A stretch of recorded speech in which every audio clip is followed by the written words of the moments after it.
Las azules aguas del Mediterráneo guardan un dramático secreto. Aquí se enfrentaron hace más de 4 siglos las dos escuadras más poderosas de su tiempo, la cristiana y la musulmana. Miles de hombres y cientos de barcos desaparecieron sin que se haya encontrado resto alguno. Un soldado español escribió más tarde que en la guerra los hombres caen al mar sin dar tiempo al tiempo de sus muertes. Ese soldado era Miguel de Cervantes, quien, habiendo combatido en la mayor batalla naval de la historia de Europa, alude a la vida castrense en su inmortal obra El Quijote. Dos colosales flotas, la imperial española y la otomana, se enfrentaron en aguas de la ciudad griega de Lepanto el 7 de octubre de 1571. Cerca de 600 barcos con 250.000 hombres a bordo. La batalla fue feroz. Murieron 7.000 cristianos y 25.000 turcos. El agua se tiñó de rojo con la sangre de los muertos. Fue un choque de civilizaciones. Fue la batalla naval que decidiría el dominio sobre el continente europeo. El significado primordial de Lepanto se manifiesta en el hecho de que, después de esta batalla del siglo XVI, la flota otomana no volvió a participar en ninguna guerra importante en aguas mediterráneas. En Lepanto, en el actual estrecho de Corinto, el Mediterráneo oculta las reliquias de la contienda. Muchos exploradores, incluido Jacques Cousteau, han buscado sus restos en vano.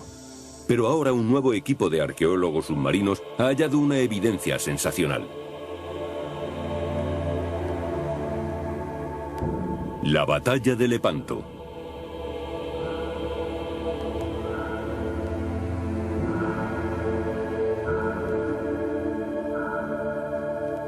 La mayor batalla naval de la historia.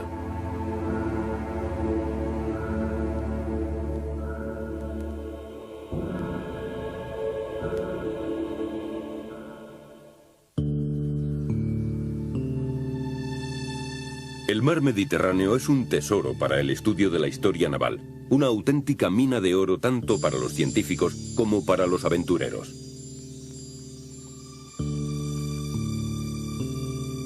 Nadie conoce mejor estas aguas que los pescadores locales, que en ocasiones tienen la suerte de descubrir una pista que puede ayudar a los arqueólogos en sus pesquisas.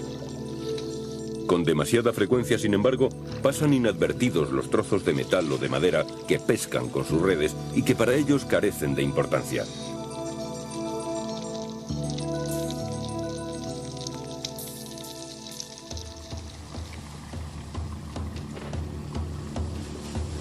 En el puerto de Mesolongion se realizan los preparativos de última hora para descender en busca de restos de barcos de la batalla de Lepanto. La expedición cuenta con equipos de última tecnología, desde su sonar de escaneado lateral hasta vehículos de control remoto. Un equipo que lleva más de un año preparándose para este momento se dispone ahora a acudir a su cita con la historia. El Aries Star pone rumbo al suroeste, dirigiéndose a alta mar. A bordo se halla un equipo internacional de arqueólogos submarinos, formado por Peter Nikolaidis de Grecia, Donald Frey de Estados Unidos y Rupert Breitbieser de Austria, bajo la dirección del alemán Matthias Kopfmüller. De vez en cuando hallamos objetos que han subido a la superficie, pero hasta ahora de esta famosa batalla no ha aparecido ningún resto. Hay que decir que tampoco se han realizado grandes investigaciones en este lugar y que Lepanto sigue siendo un punto blanco en el mapa de la arqueología submarina. Con la expedición ya en marcha, todos confían en que su metódica organización traerá buenos resultados. Antes de sumergirse en el mar, los arqueólogos han pasado varios meses sumergidos en la gigantesca Biblioteca Nacional de Venecia. Aquí, repartidos entre 68 kilómetros de corredores, se hallan los documentos originales sobre la batalla de Lepanto. Historiadores italianos han descubierto cartas e informes que yacían olvidados, algunos cruciales, redactados antes de la batalla. En el siglo XVI, España era la potencia dominante en Europa, y desde Madrid, Felipe II, católico ferviente, regía con mano dura un imperio donde no se ponía el sol. En Italia, los estados pontificios constituían el poder religioso. Al frente de ellos, Roma, con el Papa Pío V. El otro centro de poder era la República Veneciana, la capital comercial de medio mundo. La flota del Dux Loredano poseía el monopolio sobre el comercio. Los profesores Marco Morín y Paolo Selmi han descubierto importantes relatos testimoniales que confirman que Venecia se preparaba desde hacía tiempo para la decisiva batalla con el rival turco. Los documentos, algunos de ellos fechados años antes de la batalla de Lepanto, mencionan reuniones nocturnas, nuevas armas secretas y reclutamientos.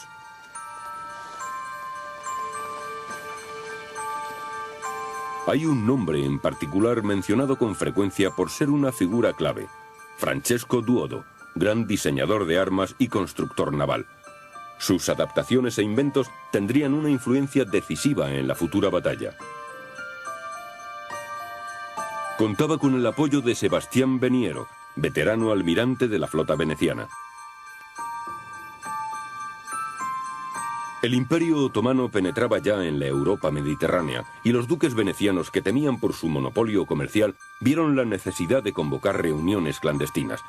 Además, a Roma le preocupaba la expansión del Islam y Madrid sentía la amenaza del poder militar turco.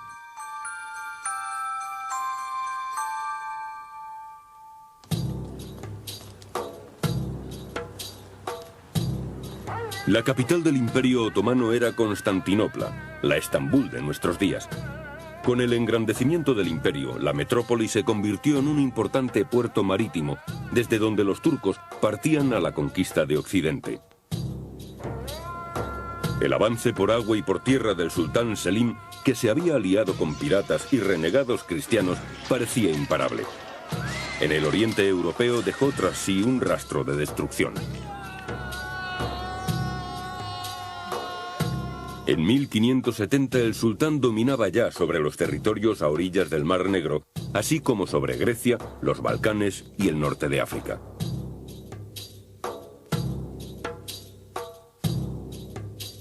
El historiador turco Idris Bostan ha hecho recientemente un descubrimiento trascendental. Ha encontrado documentos originales que se creían perdidos sobre la escuadra turca. Se remontan a la batalla de Lepanto.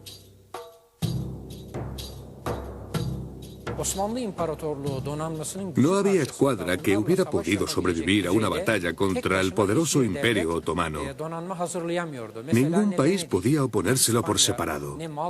Ni Venecia ni España tenían los medios adecuados para vencer a los turcos por mar. La única forma de combatirlos era formando una alianza entre ellos. Por toda Europa se extendieron las noticias sobre la, al parecer, invencible flota otomana y las historias de horror sobre las atrocidades que cometían con sus prisioneros. El Papa estaba alarmado. Más que los saqueos del sur de Europa, los estados pontificios temían la expansión del Islam por Occidente. El pontífice, tratando desesperadamente de contener el avance turco, envió a sus delegados a Madrid y a Venecia, porque estaba convencido de que solo una fuerte alianza militar podría detener al invasor oriental. No en vano pronunció su sentencia: me alzaré en armas contra el turco. Era algo más que una simple amenaza.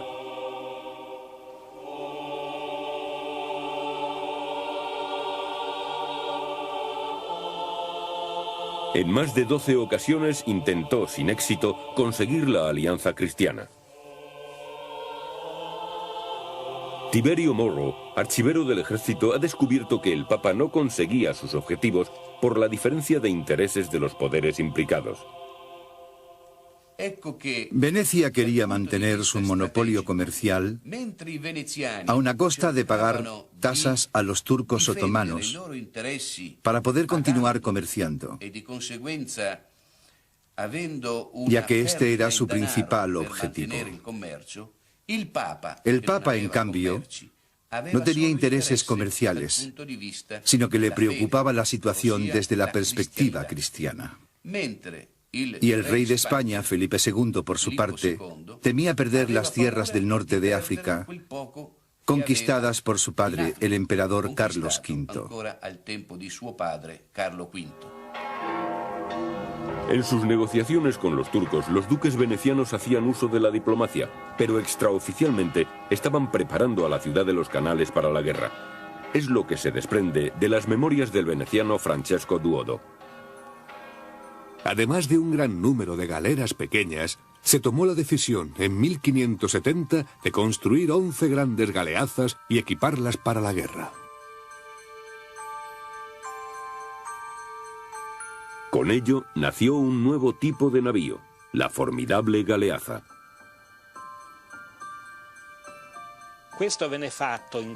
Todo transcurría en el más absoluto secreto. Los barcos fueron dotados de una artillería inmensa. Cada uno llevaba de 30 a 40 cañones, que se colocaron tanto en la proa y en la popa como en babor y en estribor, para poder hacer fuego en todas direcciones.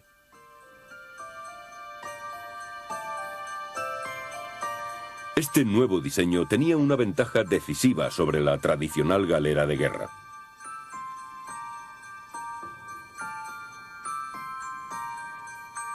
La galera, utilizada hasta entonces, contaba con solo 6 cañones ligeros y uno pesado en la proa y solo 2 pequeños en la popa.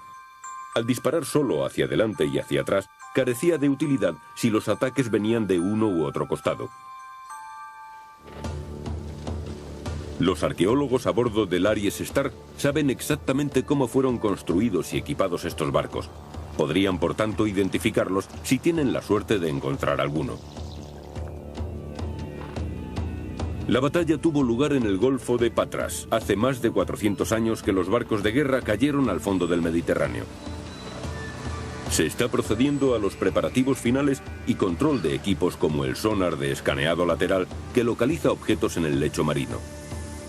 Otro dispositivo es el ROV, el vehículo de control remoto que funciona como una cámara subacuática hasta una profundidad de 200 metros.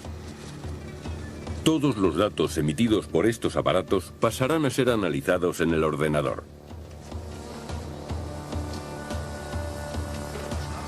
El sonar de escaneado lateral es una de las herramientas más útiles que se conocen. Jocosamente lo llaman el pez.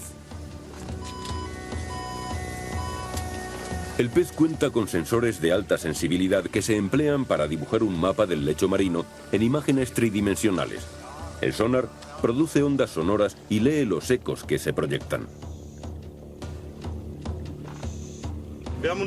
Hemos cuadriculado la zona de investigación que recorreremos con el barco, ayudados por el ordenador.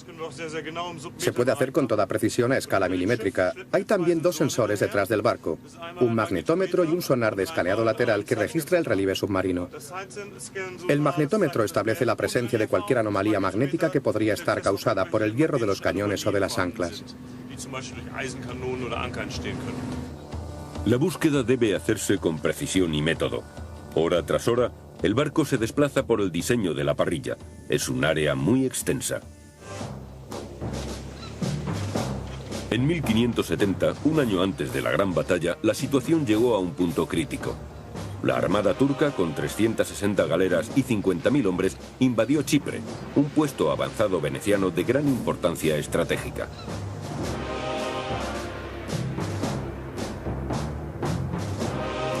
Al principio, la ciudad fortaleza de Famagusta opuso fuerte resistencia al asedio turco.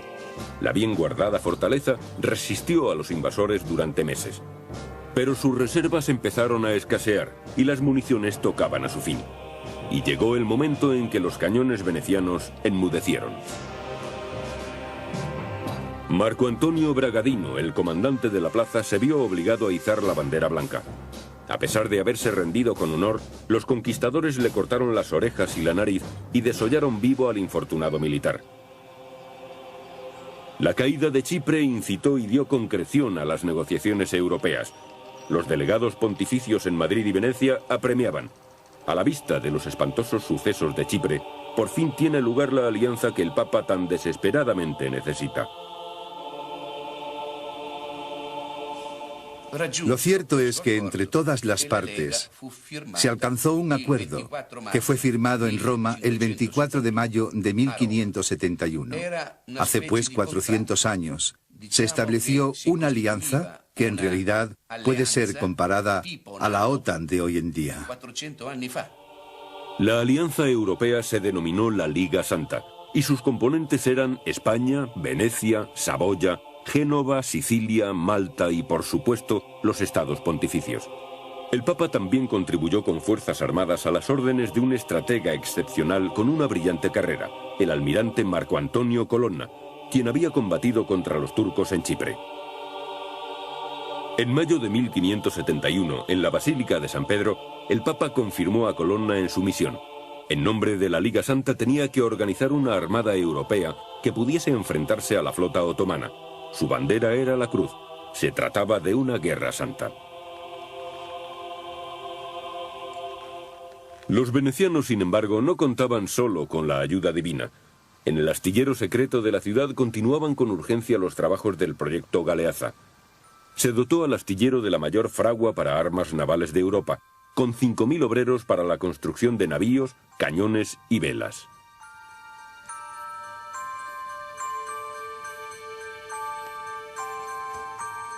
La característica crucial del nuevo modelo era la artillería lateral.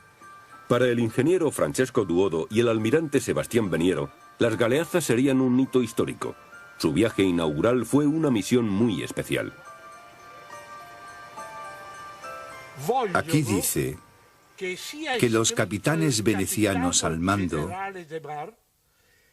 tenían órdenes de encontrar inmediatamente y, a ser posible, matar al capitán turco Siroco. Y había que hacerlo con cuidado, inteligencia y discreción. Se trata, pues, de una orden de asesinato del comandante turco. Venecia proveyó a la Liga Santa de su mayor contingente de hombres, así como del orgullo de la flota, las 6 galeazas. Estas máquinas de combate marcaron un momento decisivo en la historia de las guerras navales.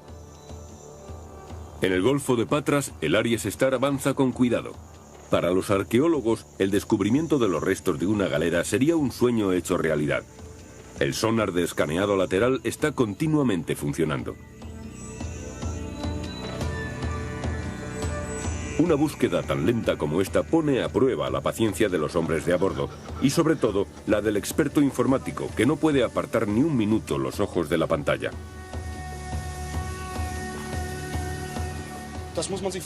Es parecido a una fotografía aérea, como si un avión volara sobre un suelo plano. Cada línea roja indica una distancia de 25 metros, por lo tanto estamos cubriendo un área de 300 metros.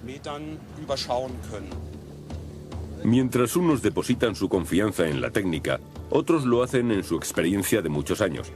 Tanto Donald Frey como Peter Nikolaidis conocen muy bien la zona, ya que estuvieron antes aquí en expediciones separadas que investigaban también la batalla de Lepanto. Nikolaidis exploró este golfo en 1976 con Jacques Cousteau. El famoso submarinista y su legendario barco Calypso pasaron meses peinando estas aguas sin resultados positivos.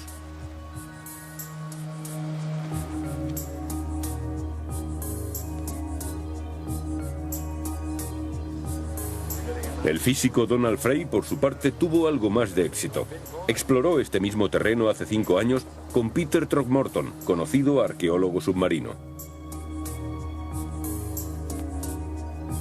El sonar de escaneado lateral utilizado por ellos registró ligeros desvíos, pero los científicos no pudieron identificar las extrañas cifras de la pantalla del sonar.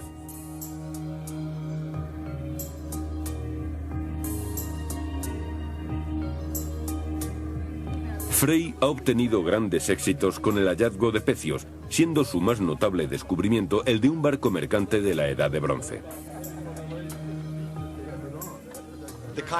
Hemos encontrado en nuestras excavaciones colgantes de hasta 3.000 años de antigüedad. Se puede encontrar eso, o con suerte, todavía se pueden encontrar vainas con mangos de oro o de marfil, pertenecientes a las magníficas armas de los caballeros que participaron en esta batalla. Los submarinistas utilizarán una mezcla gaseosa llamada Trimex, que les permitirá descender a grandes profundidades. Todo está preparado para su primera misión. Ha llegado la oportunidad de hacer un descubrimiento histórico.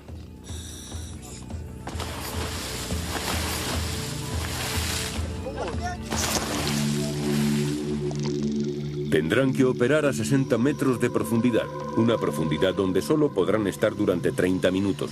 Cualquier retraso sería extremadamente peligroso.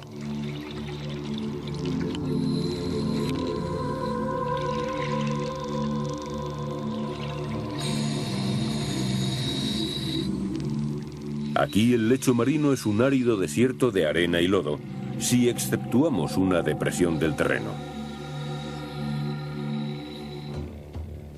Los hombres de cubierta ven la sombra en el monitor. Por desgracia, no es un secreto del pasado, sino un fenómeno demasiado familiar. Son surcos dejados por las redes de los pescadores locales. Para los arqueólogos, un desastre menor. Todo está revuelto. No hay forma de que encontremos un pecio completo si practican la pesca con barredera. Son armazones que pesan hasta 1 tonelada y cuando las arrastran por el lecho marino revuelven la arena y lo que haya en todas direcciones. Mira esto. Parece un aparcamiento de coches con todas esas huellas. Bueno, continuemos buscando. No podemos hacer otra cosa. No te preocupes, todo irá bien. Las pesadas estructuras de las redes probablemente han destruido todos los objetos delicados que hubiera en su camino. Ha surgido otro problema que complica aún más la búsqueda. Esta costa ha ido avanzando lentamente hacia el mar, especialmente en la isla de Oxia. Al menos una parte de la zona donde luchó la Liga Santa ha sido tragada por lenguas de tierra.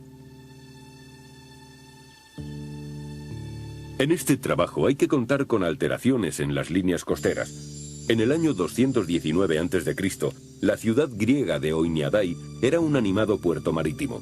Ahora, las ruinas excavadas se hallan a 3,5 kilómetros de la costa.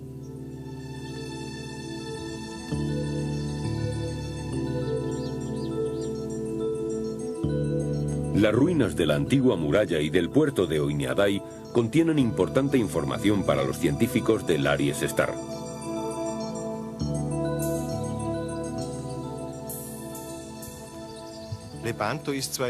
La batalla de Lepanto es mucho más reciente, pero la zona también ha resultado afectada por estos depósitos, y las antiguas líneas costeras están ahora en parte cubiertas por sedimentos y son zona pantanosa. Podemos suponer, pues, que en el fondo del mar haya varios barcos, pero que estén enterrados bajo los sedimentos. También sería lógico que hubiera otras islas cerca de Oxia y que la línea de costa fuera un camino hacia el interior.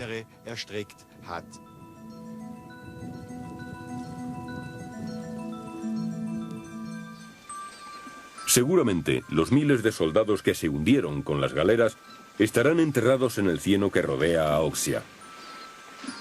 2 meses antes de la gran batalla, la Liga Santa reunió a sus más capaces capitanes con sus mejores barcos. Los barcos de guerra procedentes de Barcelona, Roma y Venecia se encontraron en el estrecho de Mesina.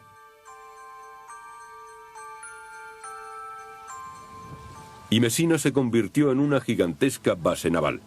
La Real, el buque insignia de esta impresionante armada cristiana, atracó en Mesina el 24 de agosto de 1571.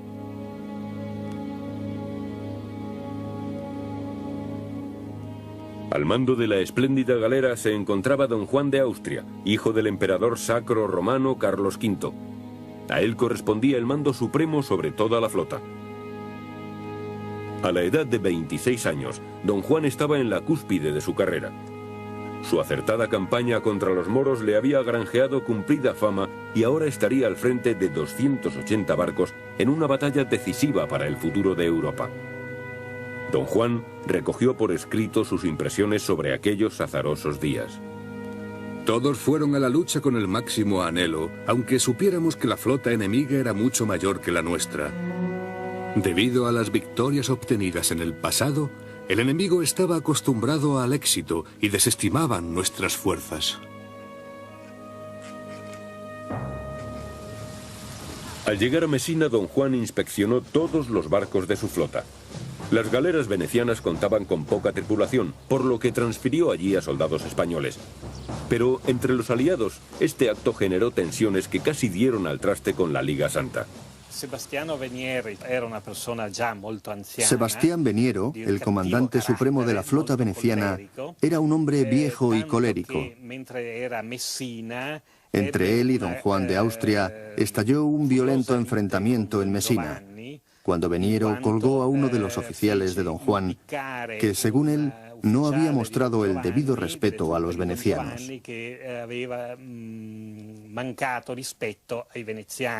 Desde ese momento, don Juan no cruzó una palabra más con Veniero.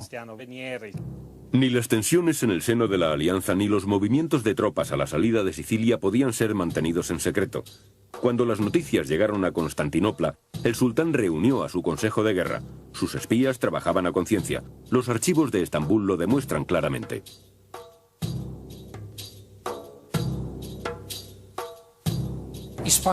Los turcos otomanos sabían exactamente que España participaría en la inminente batalla. También sabían que el Papa tenía un papel clave en la constitución de la Alianza Europea y que Venecia estaba construyendo su propia flota.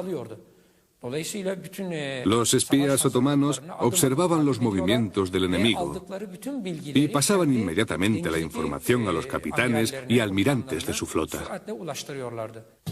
La escuadra turca recibió la orden de partir de inmediato hacia el pequeño puerto de Lepanto, estratégica base naval turca en el Golfo de Patras. Lepanto había sido un bastión turco durante años. Tras sus gruesos muros, los comandantes musulmanes elaboraron sus planes contra la flota cristiana. Se nombró comandante en jefe al vencedor de Chipre. Su nombre era Ali Pasha. Su segundo era un corsario inteligente e intrépido llamado Ulush Ali Pasha. Se sentían llenos de confianza. Durante décadas, la flota turca había salido siempre victoriosa desde aquella batalla de Preveza en 1538. El mar Mediterráneo era su mar.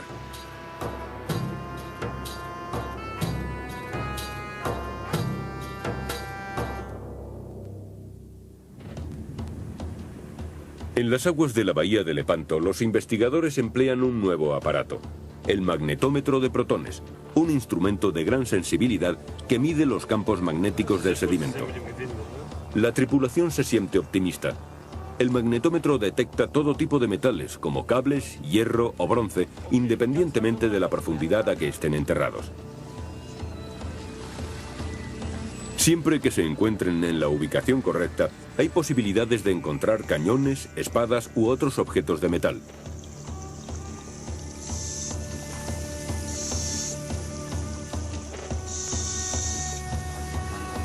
Por desgracia, una maniobra brusca de la dirección da al traste con sus esperanzas.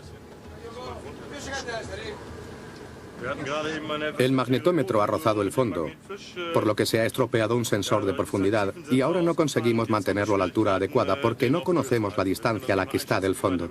Así que hemos tenido que abandonarlo por ahora.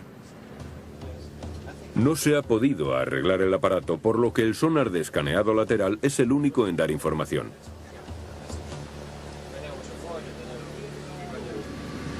Esto es demasiado pequeño para ser vestigios de una batalla, pero tampoco sé lo que es esto.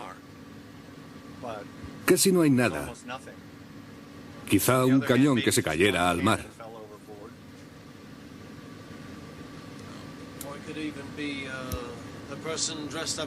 O podría ser un hombre con su armadura.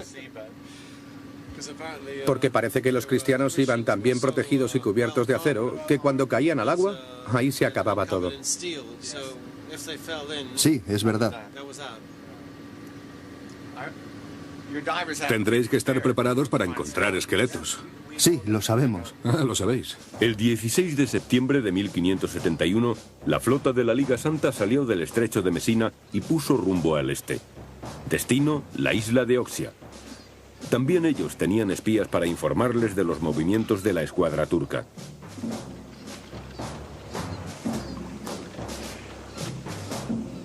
A bordo de la Real, el comandante supremo, don Juan de Austria, elaboraba su plan de ataque.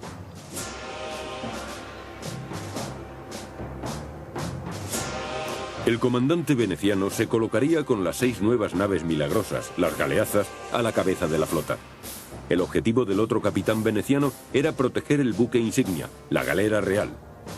Los cristianos entrarían en combate con las galeras desplegadas en una línea y las galeazas al frente para conducir el ataque.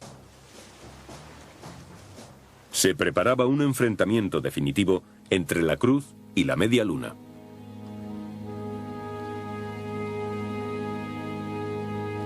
Antes de la batalla me dirigí con unas palabras de aliento a la tripulación. Y después me arrodillé para rezar y pedir a Dios que me concediera la victoria. Todos los hombres de la galera y de la flota entera hicieron lo propio. Los hombres a bordo del Aries Star llevan varios días de búsqueda confiando en que la suerte les sonría. La monotonía se rompe cuando en la pantalla aparecen unas imágenes muy llamativas. Mirad eso, no es que sea mucho. No parece un pecio ni nada de eso. No. Cada vez sale más. ¿Estará relacionado? Sí. ¡Qué cantidad de fragmentos! Tiene que haber una explicación insólita para esto. Es impresionante. Sí, lo es. Aquí está todo muy tranquilo. Este es el tamaño de una de las galeras más pequeñas cubiertas por la arena. Hay un ligero ascenso ahí. ¿Hay tantos objetivos? Pero algo tiene que ser. Ahora los científicos tienen que dar sentido a todas estas irregularidades. ¿Podrían ser los restos de la galera? Es posible. El tamaño de la zona es lo suficientemente grande. Este descubrimiento podría señalar el momento decisivo para la expedición. Estoy convencido de que no es una zona de vertidos, porque la estructura y las posiciones de los objetos, la forma en que están diseminados por una gran superficie, hacen pensar más bien en un pecio. ¿Será un campo de desechos o un pecio completo? En mi opinión, son partes de un pecio. La estructura está demasiado repartida para ser un pecio completo. ¿Y si hubiera más de uno? Claro, podría tratarse de los restos de más de un barco que resultara destrozado y sus fragmentos esparcidos. En octubre de 1571, la armada del sultán estaba preparada para el combate. 250 galeras y 60 barcos pequeños de maniobra rápida y 100.000 soldados. En el momento de decidir la formación, una importante divergencia surgió entre los dos comandantes, Ali Pasha y Ulus Ali Pasha. Ulus Ali Pasha quería que Al Pasha se mantuviera a la espera cerca de la costa de Lepanto, en vez de salir a alta mar, donde no tendrá la protección de los cañones que defendía la plaza fuerte. Ulus argumentaba que la flota enemiga no se atrevería a entrar en la bien protegida bahía. Pero Al Pasha, que carecía de experiencia bélica en el mar, se sintió humillado con esa propuesta. No quería que el enemigo creyese que los turcos eran unos cobardes. En consecuencia, la flota otomana abandonó la seguridad de Lepanto y se dirigió a alta mar. Su meta era aniquilar a los cristianos en combate abierto. Cuando las dos flotas se encontraron, formaron una línea de combate en el Golfo de Patras que cubre una extensión de más de 5 kilómetros. Las dos flotas comprendían 600 navíos y llevaban a bordo más de 200.000 soldados. Había tal conjunto de barcos que los marineros necesitaron 2 horas para colocarse en posición remo contra remo.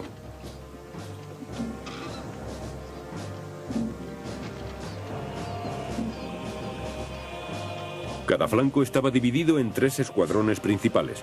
El mayor enfrentamiento naval de la historia de Europa estaba a punto de comenzar. La expedición Lepanto está aún muy lejos de penetrar en los secretos del Golfo de Patras. Una fuerte tempestad primaveral les ha obligado a detener sus pesquisas. La situación no puede ser peor. Hemos localizado la zona y tenemos señales inequívocas de que estamos directamente encima de algunos restos de la batalla de Lepanto. Pero con este temporal no podemos sumergirnos ni utilizar los detectores. Los arqueólogos aprovechan el tiempo reconstruyendo con ayuda de los gráficos los hechos que se conocen de la batalla. Y pocos días después cambia su suerte. son pescadores locales que acuden en ayuda del equipo, hablándoles de un viejo y misterioso barco hundido a una profundidad de 10 metros, no lejos de la isla de Oxia.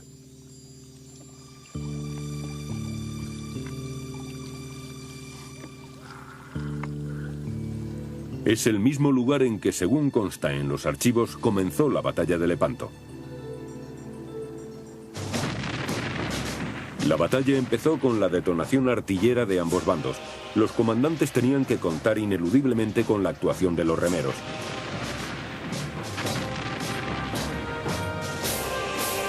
Para el cristiano Don Juan y el musulmán Ali Pachá, este era el día del choque entre dos civilizaciones, dos concepciones religiosas diferentes. A bordo de la Real, el comandante de la escuadra cristiana dio la orden de acercarse a los barcos enemigos. El barco insignia turco era fácilmente reconocible por los gallardetes que portaba, por lo que ordené al timonel que dirigiera la galera directamente hacia él. Así lo hizo, y los dos barcos se atacaron mutuamente con fuerza extrema. Los musulmanes eran superiores en número, pero los cristianos contaban con armamento más sofisticado. Sus cañones eran muy superiores a las ballestas turcas.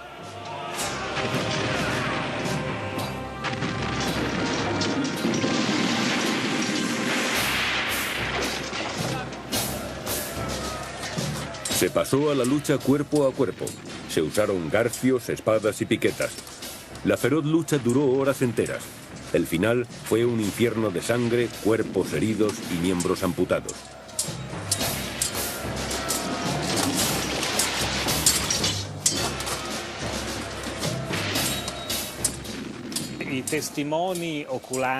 Testigos oculares hablan de un ruido infernal. Recuerdan los truenos de los cañones, la explosión de las galeras que eran alcanzadas en la Santa Bárbara. Recuerdan los gritos de los heridos.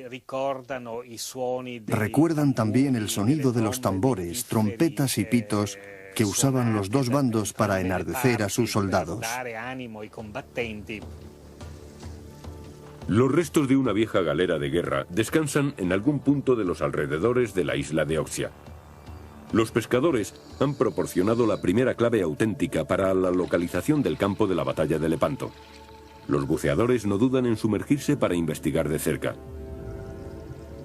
Escondido entre las hierbas del fondo, un trozo de ancla. Y a pocos metros se encuentran un campo repleto de restos.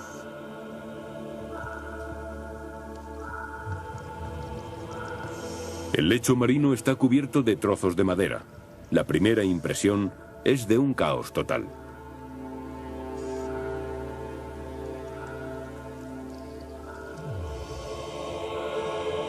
Poco a poco, los submarinistas descifran líneas y formas. Una gran cantidad de cuadernas, la estructura de un barco.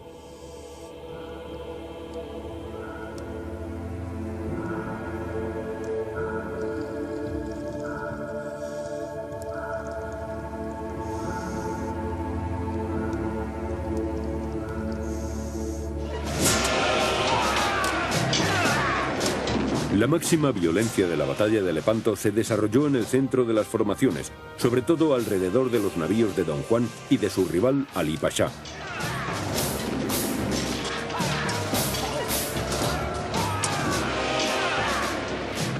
Una y otra escuadra arrojaban sobre el adversario una lluvia de balas de cañón, para después abordarse y sumergirse en un torrente de feroces combates cuerpo a cuerpo.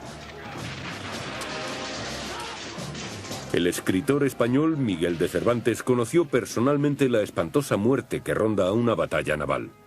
Y viendo que al primer descuido de los pies iría a visitar los profundos senos de Neptuno, y con intrépido corazón, llevado de la honra que le incita, se pone a ser blanco de tanta arcabucería y procura pasar por tan estrecho paso al bajel contrario. El Quijote, discurso de las armas y las letras.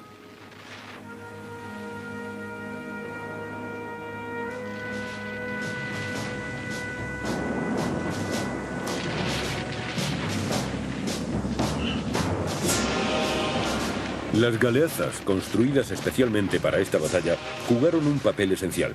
Sus elevadas cubiertas hacían imposible la captura y el abordaje, a lo que se unía su capacidad artillera desde todos los ángulos.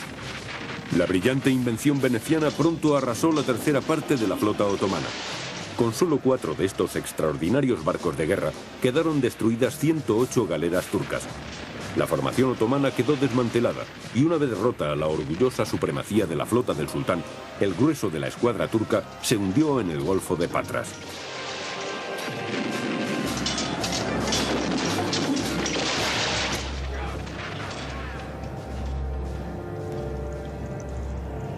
Durante más de 400 años han permanecido en el fondo del Mediterráneo los restos de la mayor batalla de galeras de la historia mundial.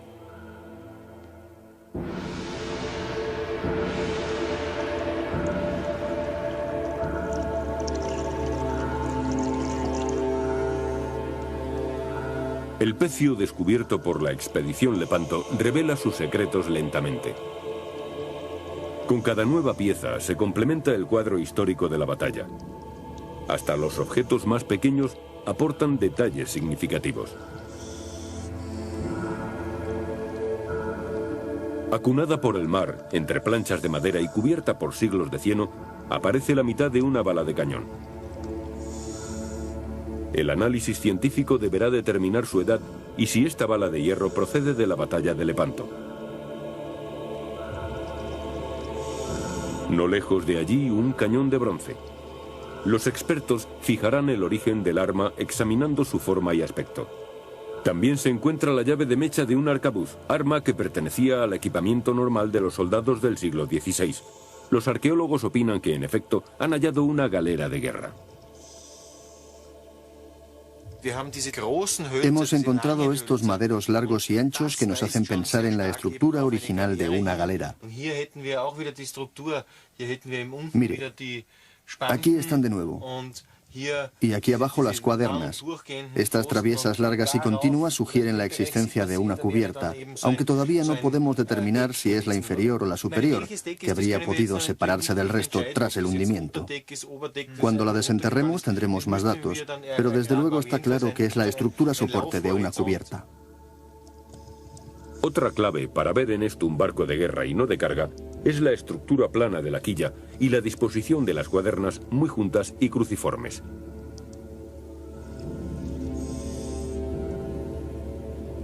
Por fortuna, los arqueólogos tienen una reproducción de la real y pueden comparar con ella los restos encontrados. La forma es idéntica, pero es demasiado pronto para decir si el barco era turco o europeo. El pecio es el punto culminante de la expedición, un tesoro científico único, reposando a solo 10 metros bajo la superficie del agua. Probablemente sea una galera. El lugar del descubrimiento son las aguas de la isla de Oxia, y los archivos así parecen confirmarlo.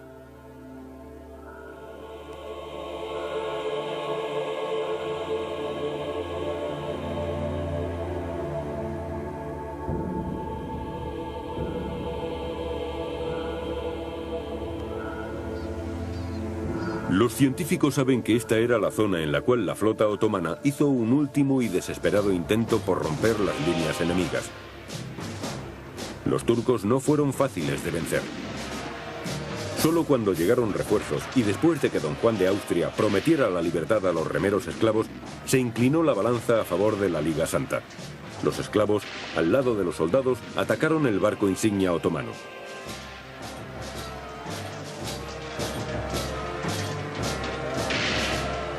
Ali Pasha, el comandante en jefe del sultán, cayó bajo un golpe de hacha, y don Juan no desaprovechó la oportunidad para ordenar que la cabeza de su gran enemigo fuera paseada triunfalmente entre los soldados en el extremo de una pica.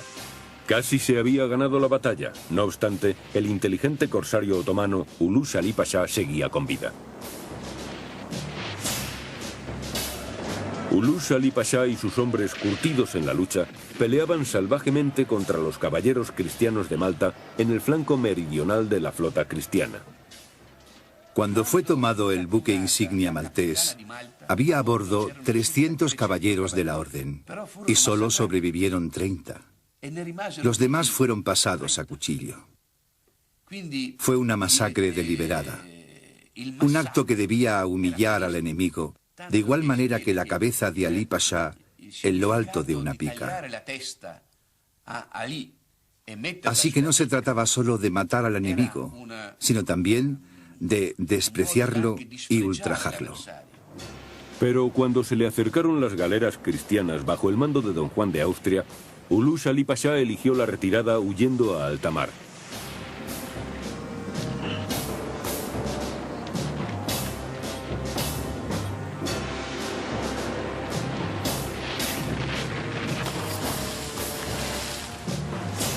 Aquel día, cuando el sol se puso, el mar estaba teñido de sangre. Cientos de barcos habían quedado atrás, en el Golfo de Patras, tumbas flotantes que iban al encuentro de su entierro bajo las aguas.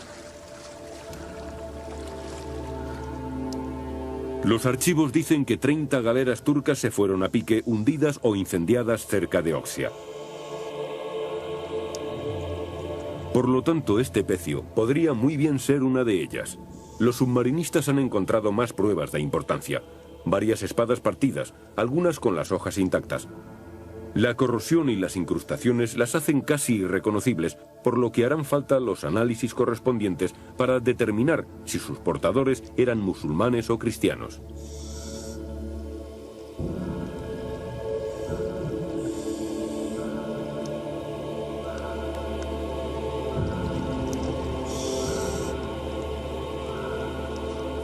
Para los miembros de la expedición Lepanto, este es un hallazgo sensacional, aunque implique más dudas que respuestas. Hemos encontrado parte de un cañón y una bala, el cierre de mecha de un arcabuz y lo que para mí es lo más importante, una espada. Es realmente increíble lo bien conservada que está. Si ahora combinamos todos estos descubrimientos, la única suposición posible es que fueron usados en un conflicto bélico.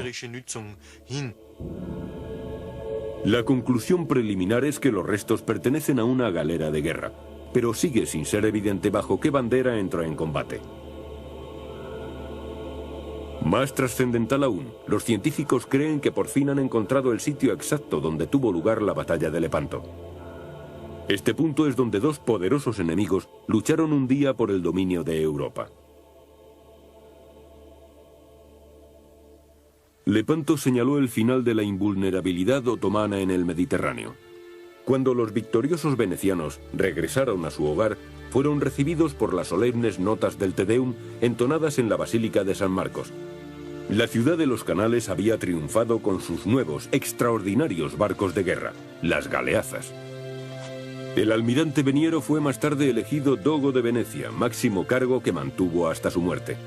Francesco Duodo continuó desarrollando nuevas armas con gran éxito.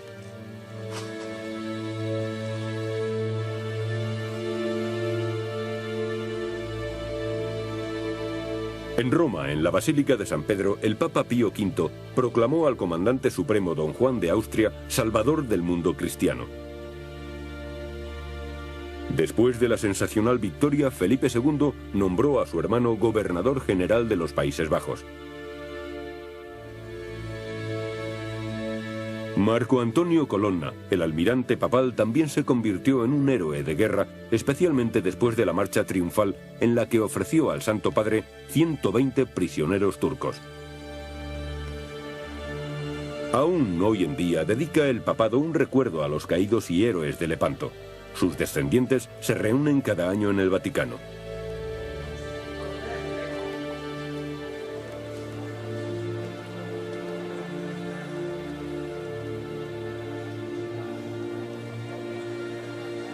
Bajo los estandartes originales de la batalla, los Colonna y otras distinguidas familias venecianas y españolas honran a sus antepasados y sus heroicas muertes.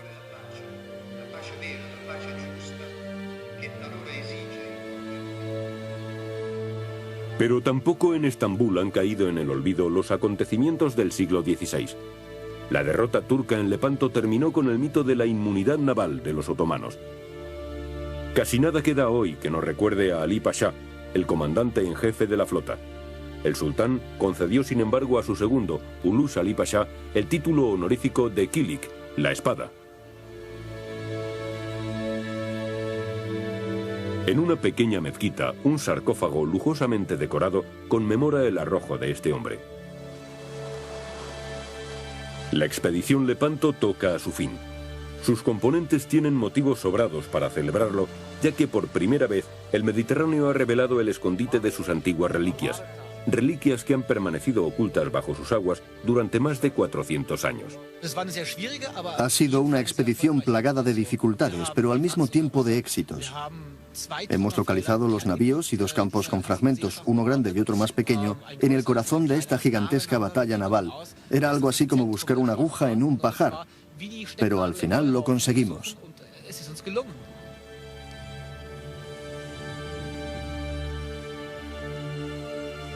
Queda mucho por encontrar.